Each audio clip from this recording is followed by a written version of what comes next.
मेरा नाम सावल मुमताज़ है और सॉफ्टवेयर डेवलपर तो लिखने की ज़रूरत नहीं थी, तो I am e commerce expert. हमारा जो टोटल 3 डेज़ का कोर्स है, हमारा फर्स्ट डे थियोरेटिकल होगा और सेकंड और थर्ड डे जो है वो प्रैक्टिकल होंगे। फर्स्ट डे इसलिए थियोरेटिकल होगा कि हर कोई इसे समझ सके। तो ये ट्रेनिंग का मेन ऑब्जेक्टिव है कि आप लोग ई कॉमर्स और ऑनलाइन बिजनेस को अंडरस्टैंड कर सकेंगे इस ट्रेनिंग के बाद। उसके अलावा आप लोग काफ़ी आप लोगों में से ई कॉमर्स का काम कर चुके होंगे और कर भी रहे होंगे और स्टिल इन्होंने देखा कि वो सब कुछ करते हैं, प्रोडक्ट्स लिस्ट करते हैं और मार्केटिंग भी करते हैं, मगर स्टिल उनको ऑर्डर्स नहीं आते। अगर आते हैं तो बहुत कम आते हैं। उसकी रीज़न ये है, learn how to select profitable products by looking at the market trends. तो ये सेकंड थिंग है। ये टोटल 5 चीज़ें हैं जो आप इस ट्रेनिंग के बाद सीख जाएंगे। इसके अलावा थर्ड नंबर पे आ गया, आप लोग ऑनलाइन स्टोर क्रिएट करना और ऑनलाइन स्टोर को मैनेज करना सीख जाएंगे। इसके अलावा आप ऑर्डर हैंडलिंग और आपका जो ऑर्डर लग जाता है उसके बाद उसने आपने उस ऑर्डर को हैंडल करना होता है और उसको डिस्पैच करना होता है। इन अदर वर्ड्स, ऑर्डर को डिलीवर करना होता है। तो ये 4 पॉइंट्स ही काफ़ी नहीं है, फिफ्थ जो है ये भी बहुत मीनिंगफुल है और क्रूशियल रोल प्ले करता है इन ई कॉमर्स, जो है learn digital marketing strategies to grow sales. तो ये इस ट्रेनिंग के ऑब्जेक्टिव्स हैं। इस 3 डेज ट्रेनिंग के बाद आप लोग इंशाल्लाह ये पांचों काम करने के काबिल हो जाएंगे। तो ये इस ट्रेनिंग की आउटलाइन है, जिसमें आपको डे फर्स्ट, डे सेकंड और थर्ड हमने डिवाइड करके बताया। फर्स्ट डे जो आज है हमारा, उसमें हम ई कॉमर्स की अंडरस्टैंडिंग करेंगे, इसकी टाइप्स देखेंगे, कौन कौन सी टाइप्स होती हैं, कैसे काम करते हैं, उनका स्ट्रक्चर देखेंगे, फ्लो देखेंगे और फिर बिजनेस मॉडल देखेंगे। तो जो हमारा सेकंड डे होगा उसमें हम स्टोर सेटअप देखेंगे और उसके सारे ऑपरेशंस देखेंगे कि स्टोर ऑनलाइन कैसे बनाते हैं, प्रोडक्ट लिस्टिंग कैसे करते हैं और ऑर्डर मैनेजमेंट कैसे करते हैं और फिर डिलीवरी प्रोसेस हम देखेंगे। तो स्टिल आप लोगों में से काफ़ी लोग ये सोच रहे हैं कि हमने ये जो डे सेकंड लिखा हुआ है, इसमें तो हमने 2 महीने लगा के अच्छी खासी फ़ी पे करके एकेडमीज़ में सीखा, तो ये फिर कैसे एक दिन में सिखा देंगे। तो इट्स अप टू मी। आप लोग खुद इसको देखेंगे कि कितना इजी है, बिल्कुल जिस तरह हम आपको सिखाएंगे, बजाय इसके कि आप लोग 2 महीने 3 महीने एनर्जी वेस्ट करें और पैसे भी वेस्ट करें सीखने में। तो आप लोग ये एक दिन में सीखेंगे। It's up to me, I will teach you in 1 day. And the third day हम सीखेंगे मार्केटिंग और बिजनेस ग्रो। मार्केटिंग में हम सीखेंगे डिजिटल मार्केटिंग के, हम अपनी प्रोडक्ट्स जो हमने लिस्ट की हैं वो बस प्रोडक्ट लिस्टिंग तक ही नहीं रखनी, अपने स्टोर को बस लिस्ट नहीं कर देना, हमने उसकी डिजिटल मार्केटिंग प्रॉपर करनी है, कस्टमर एंगेजमेंट करनी है कि हमारा स्टोर है, हमने उसमें कस्टमर कैसे लेके आने हैं और ऑर्डर डिस्पैच कैसे करना है और फिर अपने बिजनेस को ग्रो कैसे करना है। तो ये हमारी हो गई आउटलाइन 3 डेज़ की। हमने अभी तक 2 चीज़ें सीख ली हैं। ये आउटलाइन जो है ये तो एक स्ट्रक्चर है कि हम 3 डेज़ में क्या क्या करेंगे। तो ये ट्रेनिंग के ऑब्जेक्टिव्स जो कि मैंने बताया कि आप इस ट्रेनिंग के बाद ये सब कर सकेंगे। Know the question arise, what is e commerce. E commerce basically एक सब कैटेगरी है ई बिज़नेस की। तो ई बिज़नेस चलें, वो एक अलग डोमेन है, उसको छोड़ें, आप ई कॉमर्स पे फोकस करें। ई कॉमर्स का मतलब होता है कोई भी गुड या प्रोडक्ट सर्विस ख़रीदना या बाय करना using your cell phone over the internet, इसको बोलते हैं ई कॉमर्स। तो ये दूसरी जो जितने भी ऑनलाइन प्लेटफॉर्म्स हैं, ये दूसरी फ़िज़िकल शॉप से किस तरह डिफरेंट है और इनका फ़ायदा क्या है। तो सबसे पहले ये है कि इसमें रिमोट ट्रांजैक्शंस होती हैं कि हर कोई बंदा इसको एज अ पार्ट टाइम रख लेता है। तो अपना कोई भी मेन काम कर रहा होता है, इसको एज अ पार्ट टाइम साथ चला लेता है और अच्छी खासी अर्निंग कर सकता है इससे। तो digital store fronts and scalable distribution, तो इसमें जो है डिस्ट्रीब्यूशन ऑनलाइन स्टोर्स में जो है बंदा वर्ल्ड वाइड ईजीली स्केलेबल हो सकता है, इंस्टेड के जस्ट एक शॉप खोली और उसमें बैठ गए। तो उसके काफ़ी एक्सपेंसेस भी हैं और बंदा भी कोई इतना अर्न नहीं कर सकता जितना आजकल डिजिटल दौर में डिजिटली अर्न कर सकता है। Why e commerce? तो ये बहुत इंपॉर्टेंट क्वेश्चन है कि ई कामर्स हम क्यों करें। ग्रोइंग एक्सेस कि आजकल देखें, आज से 10 साल पहले अगर हम चले जाएं तो ऑनलाइन शॉपिंग नहीं होती थी, बहुत कम होती थी, उसका ट्रेंड नहीं था। तो इंटरनेट राइज हुआ, उसके बाद फिर स्मार्टफोन्स बहुत ज़्यादा हो गए, हर बंदे के पास स्मार्टफोन हुए, इवन के एक एक बंदे के पास दो दो तीन तीन तक स्मार्टफोन है इस टाइम पे। तो उसका ये रीज़न है कि ग्रोइंग एक्सेस यानी इंटरनेट और सेल फ़ोन एक्सेस हो रहे हैं। और सेकंड है कन्वीनेंस कि अभी लेट से अभी गर्मियों का आगे मौसम आ रहा है, तो कौन चाहेगा कि गर्मी में बाहर ज़लील हो के शॉपिंग करने जाए मार्केट में। तो वो एक तो टाइम कंज्यूमिंग है, दूसरा ये है कि ईजीनेस उसमें नहीं है, एंड थर्ड ये कि वो एक्सपेंसिव होंगे। शॉप्स जो हैं वो एक्सपेंसिव होंगे क्योंकि उन्होंने अपनी शॉप का रेंट भी पे करना है, उसके अलावा उन्होंने बिजली के एक्सपेंसेस पे करने हैं, उसके अलावा वो जो शॉपकीपर्स वहाँ बैठे हुए हैं वो जस्ट इसी काम पे बाउंड हुए बैठे हैं, वो दूसरा काम कोई नहीं कर सकते क्योंकि वो अपनी फ़िज़िकल शॉप खोल के उसमें बैठ गए हैं। तो वो सारे एक्सपेंसेस आपने पे करने हैं। तो जो फिज़िकली आप शॉपिंग करने जाते हैं टाइम कंज्यूमिंग भी है, उसके अलावा कन्वीनियंस भी नहीं है और एक्सपेंसिव भी है। And the third reason is low cost startup.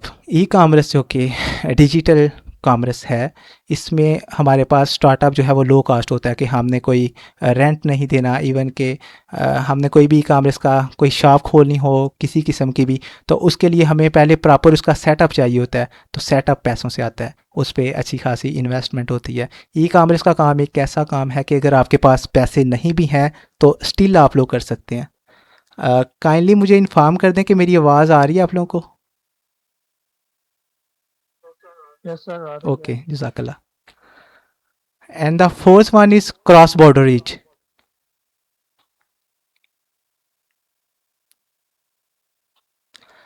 Cross border reach, देखें कोई भी शॉप है वो रीजनल बेस पे पड़ी हुई है।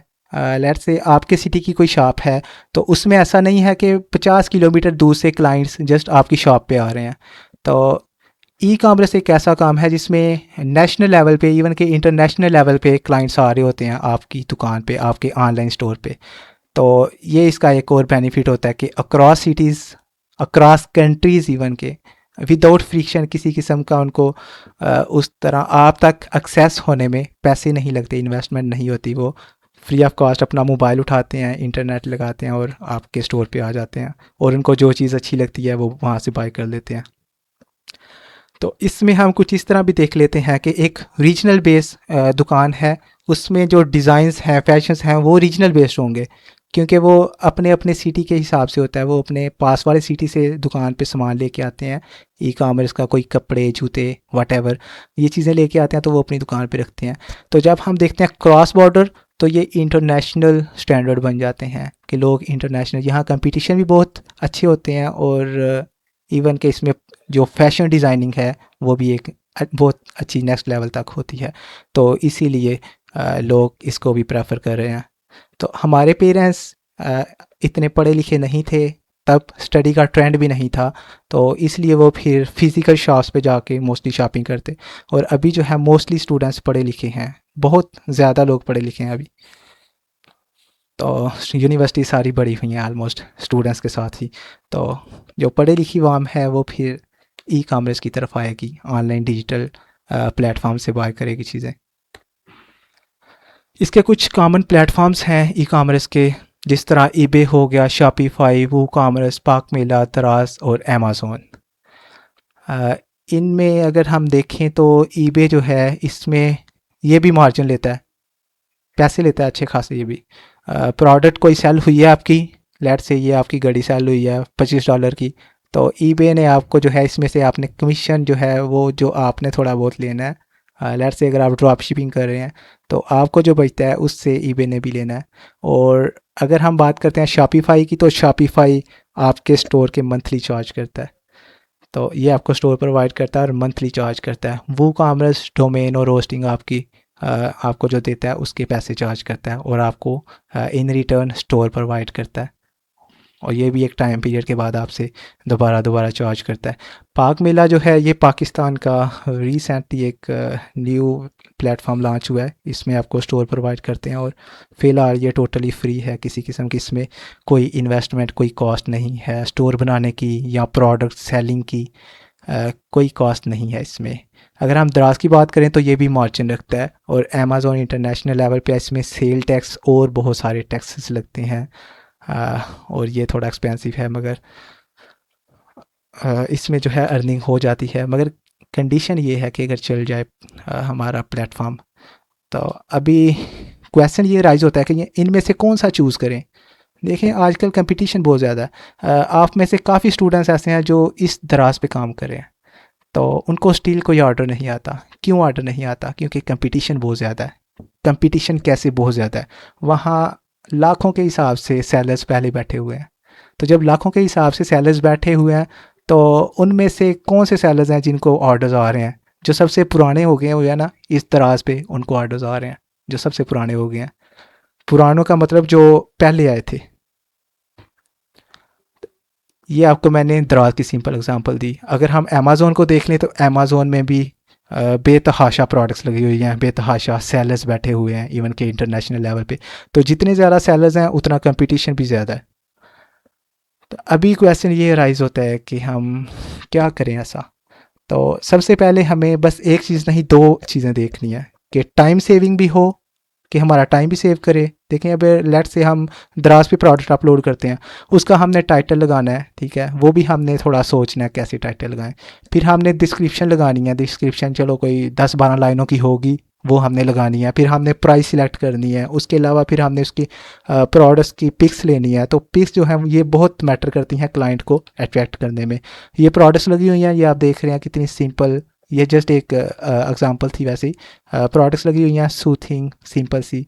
तो इस तरह प्रोडक्ट्स थोड़ी इससे थोड़ी और बेहतर हो सकती हैं, वो भी आपको सिखाएंगे कैसे बेहतर हो सकती हैं।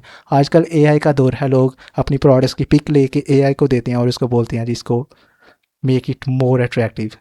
तो इस तरह वो अपनी प्रोडक्ट्स ज़्यादा अट्रैक्टिव बना के अपलोड करते हैं। तो अट्रैक्टिव प्रोडक्ट्स जो हैं वो क्लाइंट की अट्रैक्शन लेती हैं, तो क्लाइंट उनकी तरफ मूव करता है। ये कुछ टाइप्स हैं ई कॉमर्स की। इसकी काफ़ी टाइप्स हैं, ये मेनली 3 टाइप्स हैं: business to customer, customers to customer और बिजनेस टू बिजनेस। अभी आप लोग इनमें क्या करेंगे? आप लोग नॉर्मली आप लोगों में से 2 इसमें काम हो सकते हैं। बिजनेस टू कस्टमर यानी एक शॉप है, शॉप पे आपने कोई सामान रखा है, तो वो आपका कोई कस्टमर आ गया है, उसने आपसे कोई चीज़ें खरीदी हैं, तो वो हो गया बिजनेस टू कस्टमर। एक कस्टमर टू कस्टमर है, लेट्स से कस्टमर रीसेलिंग कर रहा है कि प्रोडक्ट इसकी नहीं है और स्टिल ये किसी और की प्रोडक्ट लेके अपना थोड़ा सा मार्जिन इसमें ऐड करता है, उसकी मार्केटिंग करता है और ये सेल कर देता है। तो इसकी अपनी प्रोडक्ट भी नहीं है और किसी किस्म का इन्वेस्ट भी नहीं किया इसने, और स्टिल ये अर्निंग कर रहा है। इसको बोलते हैं कस्टमर टू कस्टमर। ये ड्रॉप शिपिंग में आता है। और ये अपना एक स्टोर बनाया उन्होंने, अपनी इनकी खुद की प्रोडक्ट्स हैं जो इन्होंने बाय करके यहाँ रख ली हैं, तो कस्टमर्स को ये सेल करते हैं। इसको बोलते हैं बिजनेस टू कस्टमर। अब ये आ जाता है बिजनेस टू बिजनेस। ये जो होता है ये इसमें इन्वेस्टमेंट भी होती है बिजनेस टू बिजनेस में, और जो है ये कंपनीज मोस्टली करती हैं, मगर हमेशा स्टार्ट यहाँ से होता है, यहाँ से और यहाँ से। ये 2 चीज़ों से स्टार्ट होता है, डायरेक्ट इस पॉइंट पे नहीं जाता कोई भी, क्योंकि एवरीथिंग टेक टाइम। तो स्टेप वाइज बंदा अपलिफ्ट होता है। तो अभी देखते हैं बिज़नेस टू बिज़नेस क्या है। बिज़नेस टू बिज़नेस आपको इसकी मैं एक रियल वर्ल्ड में एग्जांपल दे दूं। कुछ इस तरह की एक लेदर की कंपनी है, वो लेदर प्रोवाइड कर रही है, ठीक है। मेरा कर्सर कहाँ गया? ये लेदर की कंपनी है लेट्स से, और ये जो लेदर की कंपनी है ये एक शूज़ की कंपनी है, शूज़ बनाने वाली। ये लेदर की कंपनी लेदर इसको प्रोवाइड कर रही है और ये वहाँ से शूज़ बना रही है। तो ये हो गया बिज़नेस टू बिज़नेस। ये भी बिज़नेस कर रही है और ये भी बिज़नेस कर रही है। इसने शूज़ बना के इन जैसों को दे देने हैं, ये जो है ना शॉप्स, इनको प्रोवाइड करने आगे। तो ये हमारी हो गई 3 टाइप्स। ये आपको बतानी ज़रूरी थी कि आपको पता चल सके आप बेसिकली इसमें कौन सी टाइप पे रिलाई करना है आपने। और ये एक स्ट्रक्चर आ गया ओवरऑल कि how to do e commerce work. कोई भी ई कॉमर्स का वर्क है वो कैसे हो रहा है। सबसे पहले हमने अपनी प्रोडक्ट्स फाइंड करनी है कि हमने प्रोडक्ट क्या सेल करनी है। ये हमारे माइंड में क्लियर होना चाहिए हमने क्या सेल करना है। अगर आप रीसेलर हैं तो फिर कुछ भी सेल कर सकेंगे कि आपके पास कोई इन्वेस्टमेंट के लिए भी पैसे नहीं हैं और स्टिल आपने काम करना है ई कॉमर्स का, तो फिर आप कैसे कर सकते हैं। उसको बोलते हैं रीसेलर। यानी प्रोडक्ट्स किसी की लेके अपने स्टोर पे लगाई और अपने स्टोर पे इसकी मार्केटिंग की और उसके बाद क्लाइंट आया, सेल कर दी, अपना मार्जिन ले लिया और ऑर्डर डिस्पैच करवा दिया। सबसे पहले आपने ये प्रोडक्ट्स देखनी है, जो प्रोडक्ट्स आपने सेल करनी है। प्रोडक्ट्स है आपने जब एक दफ़ा फाइंड कर ली, डिटरमिन कर लिया कि आपने क्या सेल करना है, उसके बाद आपके पास मोस्टली दो ऑप्शंस होते हैं, build your store, create your website. अभी काफ़ी लोग ऐसे मेरे पास आए जिन्होंने ये वेबसाइट डायरेक्ट मुझसे बनवाई, ठीक है। तो इस पे वेबसाइट अगर आप बनाएंगे तो फिर खर्चे भी आते हैं, काफ़ी खर्चे आते हैं। तो मैं उन्हें ये प्रेफर करता हूँ कि क्योंकि हम तो बनाने वाले हैं ना, तो हमें पैसे मिलेंगे इन रिटर्न। हम तो उन्हें बोलते हैं ठीक है बना देंगे, तो हम उन्हें ये तो नहीं बोलेंगे कि हम आपको ये प्रेफर नहीं करते। तो हमें कोई क्लाइंट आके बोलेगा जी आप मुझे वेबसाइट बना दें ऐसी ऐसी, तो मैं कहूँगा ओके बन जाएगी, आप बताएं कितनी पेमेंट करेंगे, उसके साथ हम पेमेंट का हिसाब करके। तो यहाँ उसके अच्छे खासे पैसे लगते हैं। अभी यहाँ कैसे लगते हैं, सबसे पहले लगते हैं वेबसाइट बनवाने के पैसे, जो कि एक बिल्कुल नॉर्मल सी वेबसाइट बनवाएंगे जिस तरह के मैं खुद बनाता हूँ, तो वो 40 से 50 हज़ार रुपये लगते हैं सिर्फ वेबसाइट बनवाने के। उसके अलावा आपने इसकी डोमेन बाय की, होस्टिंग बाय की, और इस पर बहुत सारे खर्चे आ जाते हैं। तो अगर आप लोगों को ये एक स्टोर मिल रहा है अपना, तो फिर आपको ये वेबसाइट बनवाने की क्या ज़रूरत है ई कॉमर्स के काम में। तो इसलिए वेबसाइट नहीं बनानी ई कॉमर्स की। अपनी कोई भी प्रोडक्ट्स ली, अपना स्टोर लिया। स्टोर अभी कैसे लेना है, स्टोर देखना है कि जिस तरह शॉपिफाई है चार्ज करता है, अभी आपने पैसे नहीं देने, ठीक है। आप बिगिनर हैं, आपने पैसे नहीं देने। तो काफ़ी लोग ऐसे हैं इवन के इस पे शॉपिफाई पे बहुत हाई कंपटीशन है, ऑर्डर्स बहुत कम मिलते हैं। तो बहुत से लोग जुनून में आके इन्वेस्ट तो करते हैं, मगर स्टिल उनको ऑर्डर कोई नहीं आ रहे होते, तो उनके पैसे आने की बजाय जा रहे होते हैं। तो अभी स्टोर फिर कैसे बनाएं। स्टोर आपको मैं बताऊंगा फ्री ऑफ कॉस्ट स्टोर कैसे लेना है और फ्री ऑफ कॉस्ट प्रोडक्ट कैसे लिस्ट करनी है। इवन कि आपको ना उसकी डिस्क्रिप्शन लिखनी पड़े, ना टाइटल लिखना पड़े, आपका टाइम भी सेव हो और ऊपर से फ्री ऑफ कॉस्ट स्टोर हो। और इसको इतना सीखने की भी ज़रूरत ना पड़े, क्योंकि आजकल एआई का टाइम है। ये काम एआई को करना चाहिए, हमें नहीं करना चाहिए। टाइम चेंज हो रहा है। अभी जब आपका स्टोर बन गया है, स्टोर बनने के बाद जो आपने काम करना है वो है डिजिटल मार्केटिंग। आपने फेसबुक्स और इंस्टाग्राम, टिकटॉक पे इसकी डिजिटल मार्केटिंग की।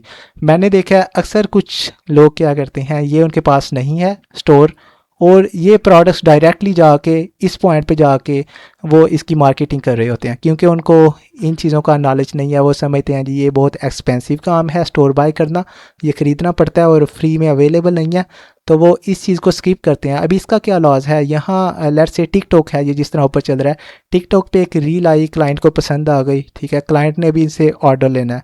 क्लाइंट इसको बोल रहा था मुझे ये ऑर्डर, मुझे ये आपकी प्रोडक्ट पसंद है, तो काइंडली ये मुझे डिस्पैच कर दें रेट पूछ के। वो आगे से कहता है जी सॉरी ये इस टाइम प्रोडक्ट अवेलेबल नहीं है, मेरे पास ख़त्म हो गई है। अभी वो क्लाइंट को फिर कैसे दिखाएगा कि मेरे पास कौन कौन सी प्रोडक्ट्स हैं। उसके पास कोई वे नहीं है दिखाने का। अगर आपका स्टोर है या वेबसाइट है, आप सिंपली उसको लिंक शेयर करेंगे, आप बोलेंगे इसमें देख लो जो जो आपको शो हो रही हैं वो मेरे पास अवेलेबल हैं। क्योंकि आपके पास जो अवेलेबल ना हुई स्टोर में लिस्ट हुई, वो आप सिंपली वहाँ से उसको टर्न ऑफ कर देंगे कि आउट ऑफ स्टॉक है इस टाइम। तो क्लाइंट को इस तरह इजीली पता चल जाएगा। मेरी एक सिस्टर है, उसको एक अभी मुझे याद है, उसको एक सूट पसंद आया। उसने मुझे बोला जी ये मैंने ना ऑनलाइन बाय करना है, तो आप मेरे लिए बाय कर दें। मैंने उसे मैसेज किया, मैंने कहा जी आपका ये सूट पसंद आया और ये बाय करना है। उसने आगे से बोला जी ये तो अभी आउट ऑफ स्टॉक है। मैंने कहा चलिए ठीक है। तो फिर मैंने कहा अभी आपका मैं कैसे देखूं स्टॉक के क्या क्या अवेलेबल है। इन्होंने आगे से मुझे बोला जी आप मेरा नंबर सेव कर लें और मैं स्टेटस लगाऊंगा या लगाऊंगी, तो वो स्टेटस आप देख लिया करना कौन कौन सी प्रोडक्ट्स मेरे पास अवेलेबल हैं। आई वाज टोटली सरप्राइज्ड कि ई कॉमर्स का काम कर रहे हैं, उनको मतलब डिजिटल चीज़ों का नॉलेज नहीं है। तो ये हमारे हो गए 3 स्टेप जो कि मैंडेटरी हैं। जब हम इस पे अपनी सोशल मीडिया पे मार्केटिंग करेंगे, उसके बाद क्लाइंट ये देखेगा प्रोडक्ट्स उसको अच्छी लगेंगी, वो हमें ऑर्डर देगा। अभी मैं आपको सब कुछ सिखाऊंगा ये प्रैक्टिकली कैसे करना है। अभी मैं आपको इनके स्ट्रक्चर समझा रहा हूँ। क्लाइंट को जब आपका ऑर्डर, कोई भी चीज़ पसंद आई, उसने ऑर्डर लगा दिया, ठीक है। तो ऑर्डर जब लग गया, उसने आपको सारा डिटेल्स प्रोवाइड कर दी, आपने ऑर्डर ऑफिशियली डिस्पैच कर दिया, यानी क्लाइंट को भेज दिया। अभी क्लाइंट को ऑर्डर भेजने के कुछ ट्रिक्स हैं कि कैसे क्लाइंट को अट्रैक्ट करना है, कैसे क्लाइंट को अपना परमानेंट क्लाइंट बनाना है। क्योंकि सबसे मुश्किल काम ये होता है client hunting, first client grab करना। और इजी काम ये होता है कि जो हमारे पास एक दफ़ा क्लाइंट आ गया ना, उसी को हमने अपना परमानेंट क्लाइंट बनाना है। ये हमारा इजी काम होता है। और डिफ़िकल्ट काम होता है न्यू क्लाइंट को ढूंढना। ये आ गया हमारे पास चूजिंग द राइट प्रोडक्ट। ऐसे नहीं है कि हम कोई भी प्रोडक्ट उठा के उसको हम सेल करना स्टार्ट करते हैं। मोस्टली सेल नहीं होती इस तरह। हमने सबसे पहले मार्केट की डिमांड देखनी होती है। मार्केट की डिमांड क्या है? फॉर एग्ज़ाम्पल अभी रिसेंटली मैं देख रहा था कश्मीरी चूड़ियों का ट्रेंड है काफ़ी। तो इस तरह हमने मार्केट का ट्रेंड देखना है। मार्केट का ट्रेंड क्या है, क्या मार्केट में डिमांड किसकी है। तो जब हमने मार्केट में डिमांड देख ली किस चीज़ की है, तो वो हमने अपने स्टोर में तो लिस्ट कर ली। चाहे हमारे पास अवेलेबल नहीं थी, हमने आउटसोर्सिंग कर ली, उसकी ड्रॉप शिपिंग कर ली, वो हमने अपने स्टोर पे लगा दी। अभी हमने जो सेकंड चीज़ ये इम्पोर्टेंट है वो भी देखना है कि उसका क्या हमें कोई प्रॉफिट भी बच रहा है, मार्जिन अच्छा खासा कुछ बच रहा है कि नहीं बच रहा। तो ये चीज़ हमने देखनी होती है डिमांड के बाद। ऐसा नहीं है कि पेंसिल्स का ट्रेंड आ गया और हम पेंसिल को सेल कर दें और उससे हमें पर पेंसिल 10-15 रुपये प्रॉफिट हो। तो this is loss not profit. तो हमने उसका फिर कंपटीशन देखना होता है और फिर प्राइसिंग स्ट्रेटजीज़ के लोग इस प्रोडक्ट को कितने रुपए में बेच रहे हैं और हम इसको कितने रुपए में बेचेंगे कि ये ईज़िली बिक जाए। तो पिक बिगिनर फ्रेंडली नीचे टू रिड्यूस रिस्क। तो आप जब स्टार्टिंग पे हैं तो मोस्टली आप ट्रेंडिंग चीज़ें लगाएंगे ताकि आप एक्सपीरियंस ले सकें विदाउट एनी रिस्क। और अगर आप बिल्कुल स्टार्टिंग पे हैं तो I recommend you to do drop shipping. Product outsourcing basics, ये ऑलमोस्ट एक दो पीछे रह गई है स्लाइड, बाकी कंप्लीट हो गई हैं। आपको इसका ई कॉमर्स का स्ट्रक्चर समझाना था, वो आपको मैंने स्ट्रक्चर जो है वो ऑलमोस्ट समझा दिया। ये एक दो रह गया पीछे। Product sourcing basics. प्रोडक्ट अभी सोर्सिंग कैसे करते हैं आप हैं तो आपने अभी कैसे प्रोडक्ट को सोर्स कैसे करना, कहाँ से प्रोडक्ट लेनी है। लोकल होलसेल, कोई दुकान है आपके एरिया में, आप उस दुकान के पास गए, आपने वहाँ दुकान से प्रोडक्ट्स की पिक्स ली, पिक्स लेके आप आ गए और बोला जी मैं ये भी अपने स्टोर पे लगाऊंगा और आपको आपका दे दूंगा प्रॉफिट और मैं अपना कमीशन रख लूँगा। ये हो गया लोकल होलसेलर। मैन्युफैक्चरर्स जो डायरेक्ट मैन्युफैक्चरिंग कर रहे हैं, लाइक जिस तरह अगर हम मैं सियालकोट की बात करूं या लाहौर की बात करूं, सियालकोट में लेट्स से स्पोर्ट्स का काम होता है, तो हम उन शॉप्स पे जाएंगे, उन फैक्ट्रीज़ पे जाएंगे जहाँ ये मैन्युफैक्चर होती हैं, let's say bats, balls, footballs, वाट। तो उनको हम अपनी प्रोडक्ट्स के तौर पे अपने स्टोर पे अपलोड कर लेंगे। इंपोर्टिंग, ये काम थोड़ा सा एक्सपेंसिव है फ़िलहाल और I will not recommend you if you are a beginner. और मोस्टली आपने देखा होगा, आई थिंक आपने सारे सोशल मीडिया पे रील्स तो चलाते होंगे, तो आई माई सेल्फ सा मैनी पीपल जो टिकटॉक पे, फेसबुक पे मार्केटिंग कर रहे हैं चाइना से। और चाइना से पूरा समय लेके एक बैच के तौर पे, यानी पीसेस के हिसाब से 50 पीसेस शर्ट के, 50 पीसेस शूज़ के जो है वो डिस्काउंट रेट पे सेल करते हैं और फिर बोलते हैं जी हम इसको फ्री ड्रॉप शिपिंग जो है वो फ्री है इसकी, आपने जब वहाँ से ले लेना, बस हम यहाँ से इसको शिप कर देंगे। तो ये हम इंपोर्ट करते हैं। ये इंपोर्ट इसलिए करते हैं कि अगर हमारे पास अवेलेबल नहीं है और उस चीज़ का ट्रेंड है अच्छा खासा, आप लोग समझते हैं बेहतर है, तो वो फिर हम ये काम करते हैं, इंपोर्ट कर लेते हैं चीज़ें दूसरे इलाके से अपने इलाके में। तो इसके काफ़ी बेनिफिट्स हैं वैसे, मगर इसके लिए आपको अपनी कंपनी भी रजिस्टर करवानी पड़ती है अगर आपने ऑफिशियली इंपोर्ट एक्सपोर्ट वाला काम करना है तो। उसके अलावा ड्रॉप शिपिंग जो मैंने आपको बता दी कि sell without holding inventory, supplies ship directly to customers. Drop shipping का I hope I don't need to explain any more because I have told you very clearly. Next steps, कि आपने भी क्या करना है। प्रैक्टिकल नेक्स्ट स्टेप्स, सबसे पहले learn fundamentals, complete training modules to understand platforms and outsourcing. आपने platform सीखने हैं कि किस तरह ऑनलाइन स्टोर बनाते हैं, किस तरह उस पर प्रोडक्ट लिस्टिंग करते हैं, और आउटसोर्सिंग किस तरह करते हैं by using social media whatever. अक्सर लोग ऐड भी चलाते हैं और ऐड पे थोड़े बहुत इन्वेस्ट करने पड़ते हैं, मगर ऐड ऐसे नहीं चला लेते। पहले मैंने आपको कुछ पॉइंट्स बताए हैं ये वाले, चूजिंग द राइट प्रोडक्ट। जब आप राइट प्रोडक्ट चूज़ कर लें, ये सारे स्टेप्स देख के, उसके बाद आप इसकी ऐड भी चला सकते हैं, आंखें बंद करके ऐड चला सकते हैं, क्योंकि आपको पता है क्लाइंट आ जाएंगे। अगर आपको ये सारी चीज़ें क्लियर नहीं हैं तो I would not recommend you to run any ad of your product. तो आप जस्ट सोशल मीडिया पे मार्केटिंग कर लें, क्योंकि ये चीज़ें अगर जिनको क्लियर हैं वो इसकी ऐड चलाते हैं, उनको पता है इस चीज़ की डिमांड भी है और प्रॉफिटेबल भी है अच्छी खासी, और इसका कंपटीशन भी इतना कोई नहीं है। तो ये सारी चीज़ें देख के वो फिर ऐड चला लेते हैं। आजकल एक मौलवी हैं दाढ़ी वाले, उन्होंने परफ्यूम की ऐड चला रहे हैं बहुत ज़्यादा, तो मुझे अभी नाम भूल गया कौन सी परफ्यूम है। तो काफ़ी क्लाइंट्स वैसे उनकी परफ्यूम बाय भी करते हैं। तो देखें, जैसे मैंने आपको पहले बताया कि न्यू क्लाइंट अगर आपने हंटिंग करनी है तो वो डिफ़िकल्ट काम है। अगर आपके पास एक दफ़ा क्लाइंट आ गया, उसको परमानेंट बनाना डिफ़िकल्ट नहीं है, that's quite easy. Validate the product, test demand before scaling. ये आपके लिए हैं ये स्टेप्स कि आपने ये करने हैं, ये हम सिखाएंगे और आप करेंगे। Validate product, test demand before scaling, उसकी पहले डिमांड देख लेंगे बिफोर प्रोडक्ट लिस्टिंग। और सेटअप स्टोर, चूज़ आप प्लेटफॉर्म, एक प्लेटफॉर्म आप लोग चूज़ करेंगे जो कि मैं ही आपको बताऊंगा, फ्री ऑफ कॉस्ट भी हो और एआई मॉडल्स के साथ प्रॉपर आपकी जो है टाइम भी सेव कर रहा हो, कि आपको इन्वेस्ट नहीं करना किसी किस्म का। List products and configure payments and shipping, optimize and grow. Track performance उसकी ट्रैक करनी है, या आप कोरियर सर्विस में जाएंगे, लेट से आपने कोई ऑर्डर डिस्पैच करना है, अभी आप उनको बोलेंगे जी ये मेरा ऑर्डर है, ये फ़लाँ क्लाइंट को भेजना है, फ़लाँ एड्रेस है। वो आपको एक ट्रैकिंग आईडी दे देंगे जो कि आप उसको बाय यूजिंग यूर व्हाट्सएप आप उसको ट्रैक कर सकेंगे कि इस टाइम मेरा ऑर्डर कहाँ है। तो ये सारी चीज़ें हम इंशाल्लाह आपको सिखाएंगे। Refining pricing and expand channels to increase sales. अच्छा, अभी आ गया training recap and resources. I think so this is the last slide of today's lecture, so later on we would have some practical experience. ये हमारी products हैं लगी हुई, और pakmela.com पे लगी हुई हैं क्योंकि ये फ्री ऑफ कॉस्ट है फ़िलहाल। Training recap and resources, what's you shall gain. Practical skills to resource products, list on platforms, manage orders and grow revenue from home.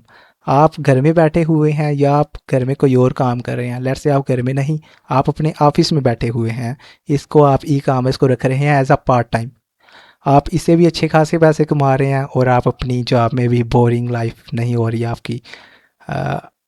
Boring का मुझे आइडिया नहीं है आपकी कौन कौन सी जॉब्स हैं और किस तरह की हैं, मगर बीइंग अ प्रोग्रामर जिस तरह हमारी लाइफ है काफ़ी बोरिंग हो जाती है समटाइम्स। तो फिर हमें ये जो चीज़ें हैं ई कॉमर्स वाली, ये हमें समझने की एज एन एन्जॉयमेंट लगती हैं कि हम अपनी बोरिंग लाइफ, कोडिंग वाली लाइफ से बाहर आके अगर ये काम कर लें 1 घंटा दिन का, तो हमें ऐसे लगता है हमने कोई एंटरटेनमेंट कर लिया, अच्छी हमारी एन्जॉयमेंट हो गई है। तो ये आप गेन करेंगे ये चीज़। Where to start, I would recommend with start with pakmela.com training modules, validate one product idea. अभी आपने कोई भी स्टोर बनाया तो उसमें आप जब उसका डिस्क्रिप्शन टाइटल रखेंगे तो वो आप ट्राई करेंगे कि आप एक प्रोडक्ट पे फोकस करें। जिस तरह पहले मैंने आपको एक एग्जांपल दी, एक मौलवी जो है वो परफ्यूम सेल करता है, तो उसने ऐड लगाई, वो प्रॉपर सिर्फ एक प्रोडक्ट पे फोकस कर रहा है। तो लेट्स से आप भी एक प्रोडक्ट पे कैसे फोकस करेंगे कि क्लाइंट एक जो एक प्रोडक्ट है, एक डायमेंशन है, लेट्स से शूज़ हैं या कपड़े हैं, कपड़ों में मल्टीपल ब्रांड्स आ जाते हैं, मगर आप ओवरऑल कपड़े रखते हैं तो उसमें बहुत एक एक्सपेंडेबल बिजनेस है आपका, कि आपको पता है थाउजेंड्स ऑफ डिज़ाइंस आप उसमें चूज़ कर सकते हैं, और कपड़ों का ट्रेंड एक अच्छा खासा चलने वाला काम है। तो ये आप validate with one product idea, choose a platform and launch और टेस्ट लिस्टिंग। सबसे पहले आप टेस्ट करेंगे ऑफ कोर्स। अगर आपने कभी ये पहले ई कॉमर्स का काम नहीं किया, use the program resources and community support to accelerate your first sales. ये जो काम है इसके लिए हमने आपका एक ग्रुप बना दिया हुआ है व्हाट्सएप पे, जिसमें आप लोग बोल रहे थे कि आप कम्युनिटी बना दें। तो आई टोल्ड यू कि it's better for me to have a community but not for you, क्योंकि आप लोगों ने बाद में एक कम्युनिटी की तरह चलना है, एक फैमिली की तरह आप लोगों ने चलना है, और एक दूसरे को जहाँ इश्यूज़ आया आपने उनको अपने आइडियाज़ के according try to resolve them, otherwise हम भी वहाँ होंगे। तो इसलिए मैं ये हमारा जो ग्रुप है वो बनाया हुआ है। तो this is the end of slides. हमारी यहाँ स्लाइड्स एंड हो गई। अभी हम थोड़ा सा प्रैक्टिकल काम करेंगे, तो उसके बाद हमारा आज का लेक्चर इतना ही था।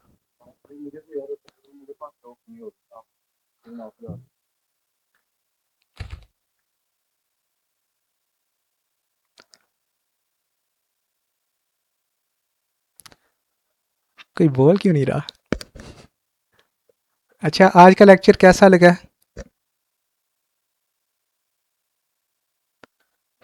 कुछ सीखने को मिला कि नहीं मिला? ई कॉमर्स कैसे वर्क करता है, क्या स्ट्रक्चर है उसका?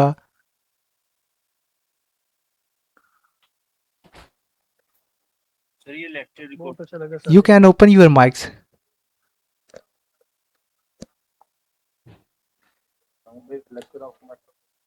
Okay, one told to re explain drop shipping, explain कर देंगे इंशाल्लाह। Anything else?